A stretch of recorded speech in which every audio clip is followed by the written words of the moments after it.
اللہ تعالیٰ کبھی آزمائش کے لیے اس کے رزق میں تنگی کرتا ہے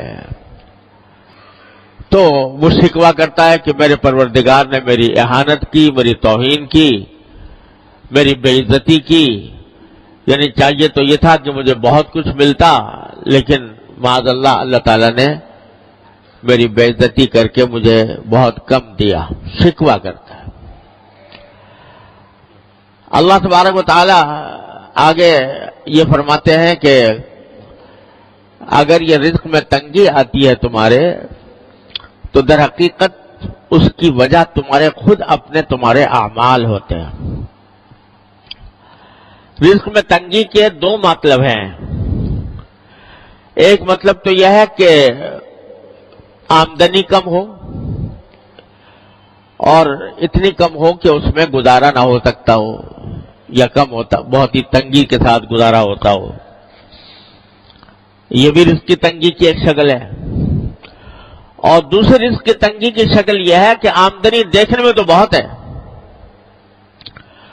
لیکن برکت نہیں ہے، اور اس کا نتیجہ یہ ہے کہ ساری آمدنی ہونے کے باوجود آدمی ہر وقت کسی نہ کسی الجھن میں گرفتار ہے۔ اور آج کل یہ صورت بہت کثرت سے پیش آتی ہے۔ اچھے خاصے مالدار لوگوں کو جن کی آمدنیاں بہت زیادہ ہیں، ان کو بھی یہ شکوہ کرتے سنا کہ پتہ نہیں کہاں سے پیسہ آتا ہے، کہاں چلا جاتا ہے، اور نتیجہ یہ کہ پیسے کا اصل فائدہ تو یہ تھا کہ انسان کو راحت ملتی، انسان کو آرام ملتا، اطمینان سکون حاصل ہوتا، لیکن بجائے آرام اور اطمینان حاصل ہونے کے اس سے پریشانیوں میں اضافہ ہو رہا ہے۔ یہ ہے بے برکتی۔ آمدنی تو ہے مگر برکت والی نہیں ہے۔ اللہ تبارک و تعالی جب برکت عطا فرماتے ہیں تو تھوڑی آمدنی میں انسان کو سکون آرام مل جاتا ہے، راحت میسر آ جاتی ہے، اور اللہ بچائے اگر بے برکتی ہو تو لاکھوں کی اور کروڑوں کی آمدنی ہو، اس کے باوجود انسان پریشان ہی نظر آتا ہے۔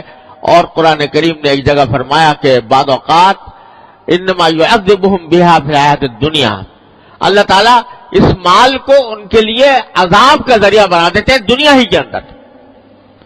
یعنی مال تو بہت ہے لیکن مال کی حصول میں، اس کی تلاش میں، اس کے جو سرگرداں ہیں، تو اس میں دن کا چین میسر ہے، نہ رات کا آرام میسر ہے، نہ بیوی بچوں کے ساتھ وقت گزار سکتے ہیں، نہ اپنے گھر والوں کے ساتھ اطمینان کے ساتھ بیٹھ سکتے ہیں، راحت میسر نہیں۔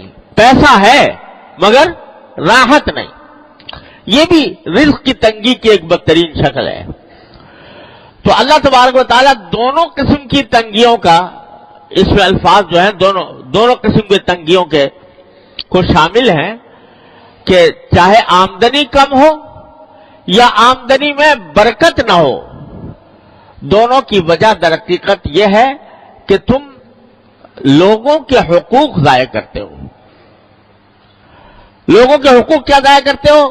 پہلا ذکر کیا یتیم کا، لا تحاضون علی طعام بلکہ لا تکرمون الیتیم، یتیموں کی عزت نہیں کرتے۔ یہ نہیں کہا کہ یتیموں کو کھانا نہیں کھلاتے، بلکہ عزت نہیں کرتے۔ مطلب یہ کہ اول تو یتیموں کی دیکھ بھال میں تمہاری کمی ہے، اور اگر کبھی کوئی کرتا بھی ہے تو اس کا جیسا اکرام ہونا چاہیے، جیسی عزت ہونی چاہیے، اس قسم کی عزت اس کو نہیں دیتے ہیں۔ وَلَا تَحَاضُّونَ عَلَىٰ طَعَامِ الْمِسْكِينِ، دوسرے لوگوں کو بھی کوئی ترغیب نہیں دیتے کہ تم مسکینوں کو کھانا کھلاؤ، مسکینوں کے حاجتوں کو پورا کرو۔